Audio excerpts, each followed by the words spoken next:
Hello, and welcome to We've Got Books. And yes, we certainly do. Books you'll love to read and books you'll love to give as gifts. I'm James Yarbrough. We three authors, Anne Green, author of 37 books, myself, author of 12 books of short stories, and Lana Newman Kruse, author of 3 books, are coming to you from the big sky country of Texas near Dallas-Fort Worth, where the stars at night are big and bright. Football is almost as good as barbecue, and summer lasts 9 months. Hello, I'm Anne Green. And I'm Lana Newman Kruse. We'll be your hosts for We've Got Books, and we're excited to happily tackle some great Christian-based fiction in a variety of genres. Something for everyone. Historical, romance, romantic comedy, women's fiction, fantasy, and unadulterated comedy. Later, we will also feature guest authors and their books. Have you ever read a sensational book and wondered about the person who wrote it? What made him or her tick? How the genre was chosen? The storyline envisioned and characters created? These questions and others will be answered right here. We'll sit around the table chatting to get to know each author and his novel and how the books moved from a dream to a reality. So sit back and enjoy the ride into the literary world. You can find all the books mentioned here on Amazon.com. Just look up the author's name, then in the search bar, type the book's title. And now, let's get started. I'm Anne Green again, and I'll be interviewing Lana Newman Kruse, author of 3 books. Today we're discussing your romance novella, It's the Right Time for Love. We're so happy to have you and can't wait to explore your books. Thank you. I'm so happy to be here. Before we go any further, please tell us a little bit about yourself. I was born and raised right here in Texas and have lived in San Antonio and Austin and currently live in McKinney, north of Dallas. My husband David and I took a delightful sojourn to California, mostly southern, for 21 years. David and I have 2 children and 6 amazing grandchildren. I've been a middle school teacher, an avid volunteer in social work, have been a group leader in Bible study fellowship and community Bible study, and have facilitated a women's group called Simply Social. Currently, I'm a member of American Christian Fiction Writers, also known as ACFW, Wildwood Writers, and have a newsletter. And now I'm honored to be a part of this podcast. I can see you like to stay busy. I think our listeners would like to know how you got started writing. I've always enjoyed words and writing, had this in common with my mother. We liked to write poems and stories and play word games like Scrabble and $25,000 Pyramid that later, with inflation, became $100,000 Pyramid. While living in Southern California, I joined a writing class that met in a church library in Del Mar, in an idyllic setting across the street from the Pacific Ocean. I loved writing and listening to my fellow students read their stories.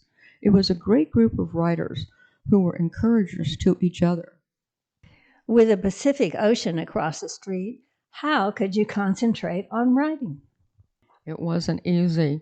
It did take concentration for sure, but left me with sweet memories. Then, when I moved back to Texas, I joined a book group where we read Christian or otherwise clean books and met to discuss them once a month. Local author Anne Green came to discuss her book, Masquerade Marriage. I was intrigued with her book and her writing style, so I invited her to lunch to ask questions about writing. She not only met with me and answered all of my questions, she invited me to a writers' conference right here in Dallas. The conference was both overwhelming and wonderful. Then Anne felt the Lord's call to start a critique group and asked me to join. With the help of Anne, Jim Yarbrough, the other writers in the critique group, and the writings I had begun in California, I wrote my first book that became Broken Cups Hold Love. And, by the by, for any new or soon-to-be writers, I strongly recommend joining a critique group. I think it's essential for developing your writing skills. You'll be astonished at how many ways people can interpret what you write. So you need critiquers to help with clarity, among other issues. Those were good days. I really enjoy our critiquing group. And that's a fascinating chronicle of events, Lana. Now, what led you to write this book? It's the Right Time for Love, a Christian romance. Everyone loves Christmas, so it's fun to write about a theme that already implies happy feelings, and then add romance to make it a win-win. And you mentioned Christmas. Is this a Christmas book? Well, it's a Christmas book and a Christian book. All of the books I write are faith-based. Rather than interpreting theology, they demonstrate how Christians live their everyday lives, that Christians have fun, experience trials, and have the same hopes and dreams like everyone else. My books are relatable to all, and It's the Right Time for Love is a Christmas Christian book too. That's not easy to say. Christmas Christian book. So, why did you write about a middle aged widow and widower who are looking for marriage? A widowed friend of mine was given advice by an older woman to do just that, marry again after her spouse died. The older lady with the advice had not remarried and regretted it. Sometimes grown children are against their parents remarrying and present a roadblock. But the widowed person is often lonely with a lot of life left and wish to share the remaining years with a spouse. I even had a friend who found a second chance at love in her 70s. When she and her brand new husband wed, they thought they might have 5 or 6 years to enjoy each other. But the Lord gave them over 20, with the woman living to her late 90s and the man to 100. The Lord often gives bigger blessings than we expect. Remarriage is an individual decision, of course, but keep your options open regardless of age. Now, the main characters in It's the Right Time for Love are much younger than the older couple just mentioned, but love and romance are open to all. And don't I know it? I'm in my second marriage too, after my first husband died. A second happy marriage is a great thing and a great story. What else did you enjoy about writing this book, It's the Right Time for Love? It's always fun to create characters. Since I write fiction, I can make them say and do, like and dislike what I want. I like to flavor my work with humor too. In this book, I wrote about, among other things, a group of women who met once a month for lunch to talk about anything and everything. My female lead, Angie, went to this group called Silly Saints. Silly Saints, I love alliteration. Yes, they could be silly, but they also talked about serious subjects. They had free reign. I write for women and like to write about things I like. I think women need to get together for girl time. In my humble opinion, I feel camaraderie is necessary for mental health. I so agree. Being together with women is one of my favorite things I do. Did you write with a theme in mind? Yes, I did. One of my recurring themes is everyone is valuable. In believing this, I want women to know they can get their needs met. They don't have to be embarrassed or feel bad if they need some time with friends or just to let their hair down and laugh or to ask for prayer for something bothering them. If we didn't know the importance of people, friendship, and fellowship before, we learned their importance during COVID. And back to my storybook ladies, sometimes they share wisdom and knowledge they've gained over the years. I believe all of these things are good for a well-rounded, fulfilled life and for women of all ages.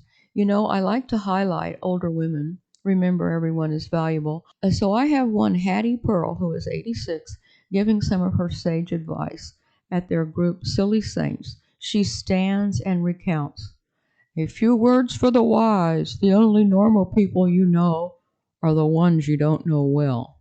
Ponder that. Then she says, and studies show that women with a little extra meat on their bones live longer than the men who mention it.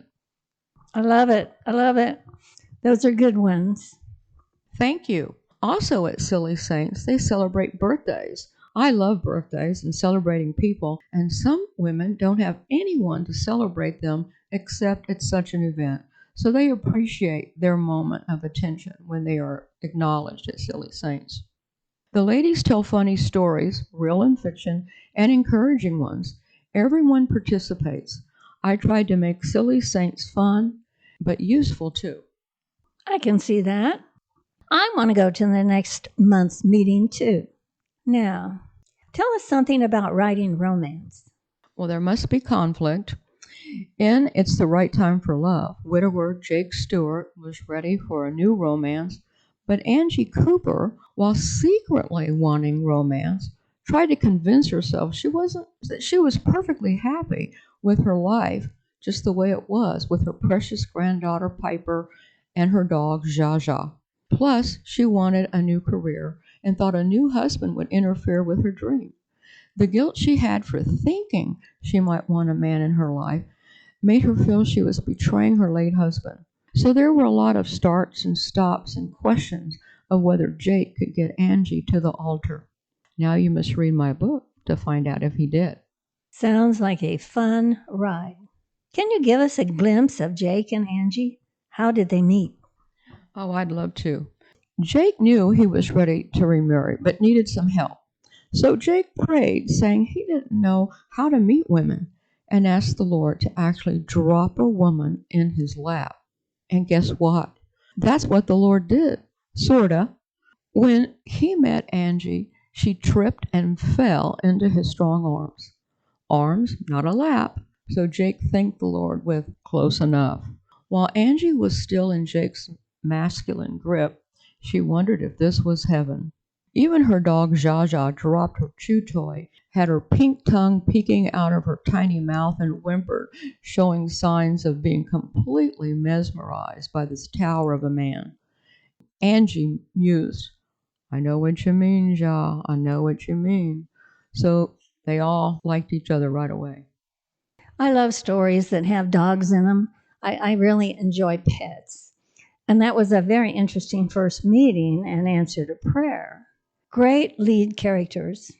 What else do you enjoy writing in your romance books? I like to write about disastrous dates. One such date occurs with Dr. Les Boyles.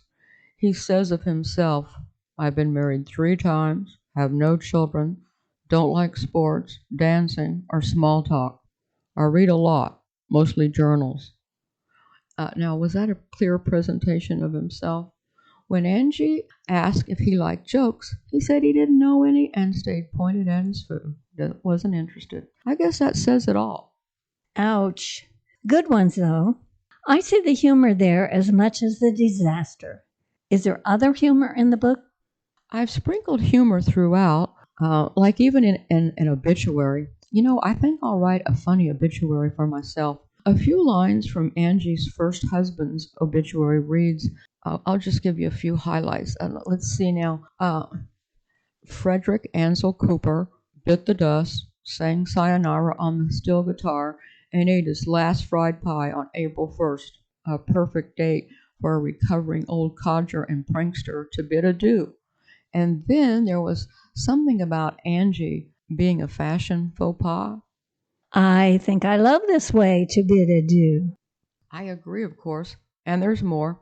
He loved God and serving Him, loved his family and reeked with affection for them, loved coffee strong enough to make his teeth itch. He disliked the color red, like in the lights he repeatedly ran, especially on his way to church.